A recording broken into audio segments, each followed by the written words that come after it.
કેટલાક લોકો જાહેર જીવનને સત્તાને પદને એ ધંધા માટે કે કંઈક મેળવવા માટે કરીને જાહેર જીવનમાં આવતા હોય છે અને માત્ર સેવા માટે સમર્પિત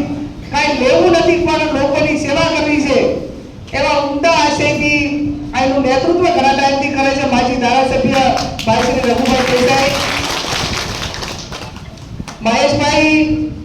આપણા એડવોકેટ તો ખરા પણ આ સમયની અંદર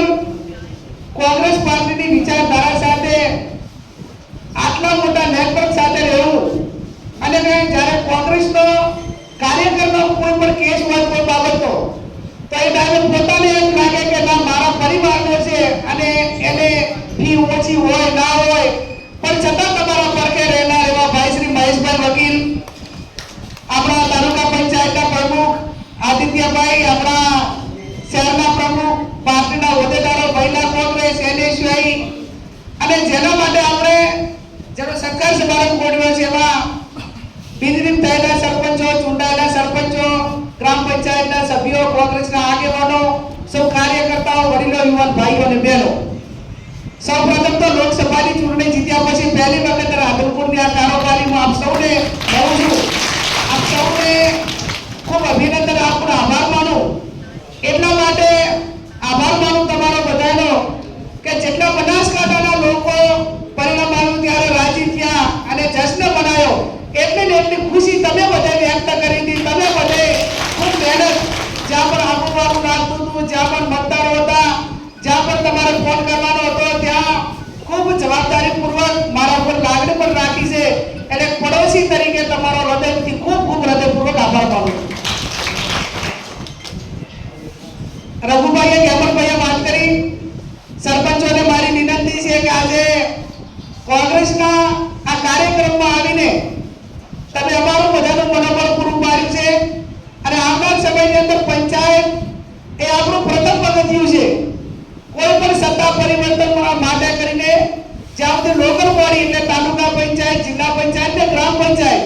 આમાં પરિવર્તન નહીં આવે ત્યાં સુધી આપણે વિધાનસભા અને લોકસભાની અંદર એના ચરણ અઘરા રહેશે સ્વાભાવિક છે.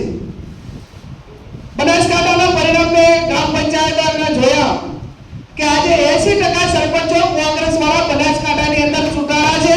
એ સત્તા પરિવર્તન માટેનું સંકેત છે.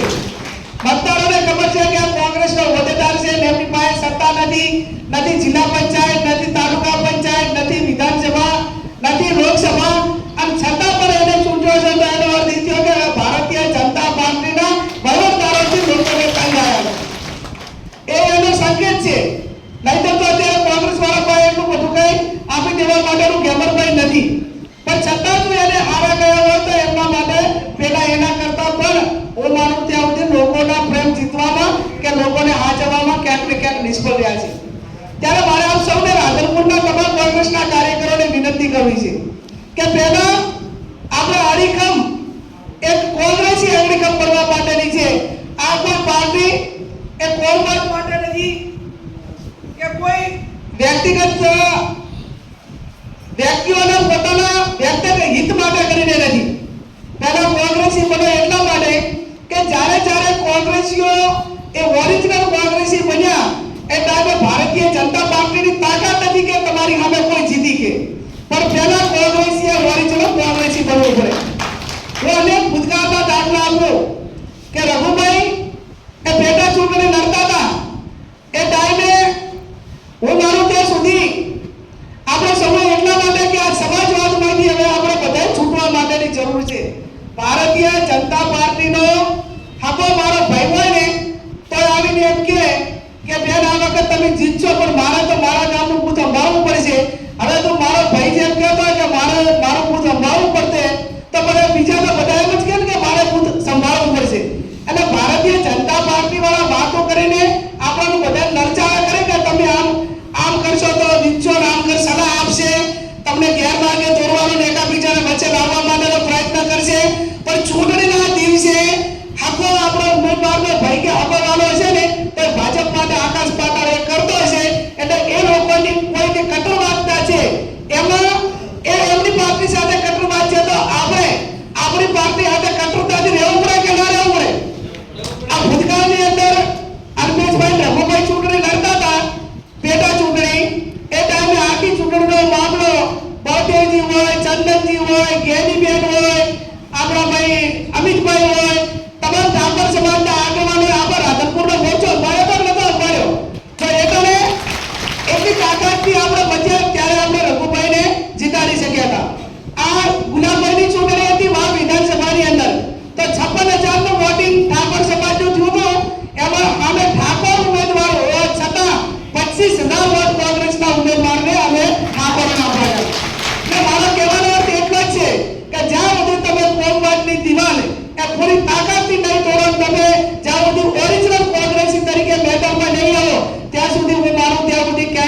આપણે પાર્ટી તરીકે નુકસાન ખાવું પડશે અને એટલા માટે અમે પાડોશી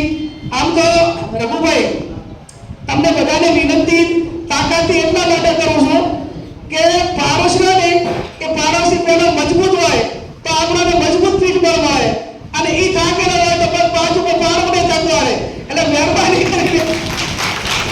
બધી બાજુ આજુબાજુ આગ લાગેલી હોય તો એક જગ્યા કદી સુરક્ષિત રહી શકે નહીં એટલે મારી વિનંતી છે કે અમારા ભવિષ્યને ધ્યાનમાં રાખીને પણ તમે પાડોશી તરીકે મજબૂત બનો એવી તમને બધાને મેં હાથ જોડીને વિનંતી કરું અહીં તમને અને આપ સૌને બનાસકાંઠા પરથી ઘણી શીખ લેવાની જરૂર છે અહીંયા જ્યારે પાટણની હું વાત કરું તો આ કોંગ્રેસનો ગઢ કહેવાય લઘુમતી સમાજ એવડો મોટો એસસી સમાજ એવડો મોટો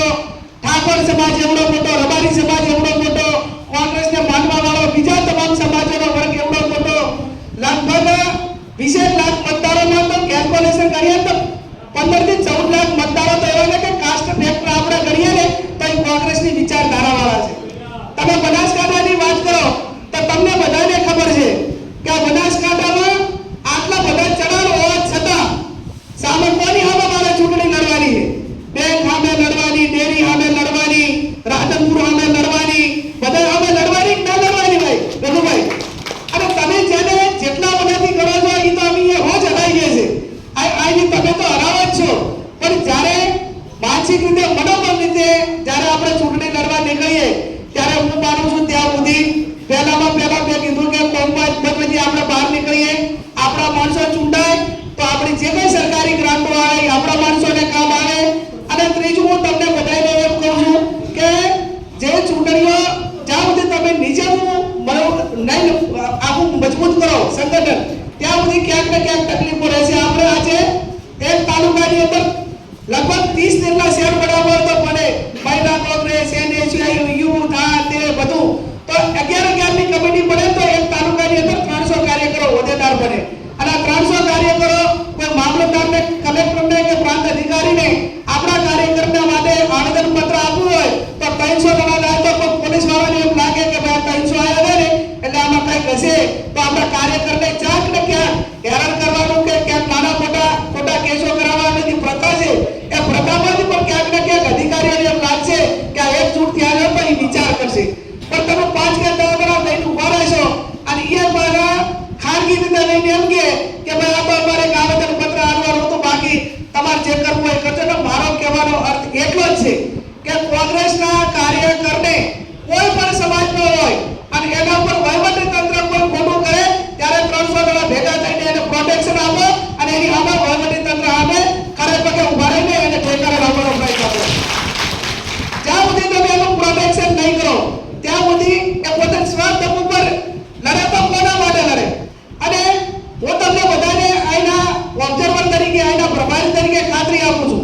કે તમે વ્યક્તિગત માટે નહીં તમારા પર્સનલી કઈ ઇશ્યુ છે એના માટે નહીં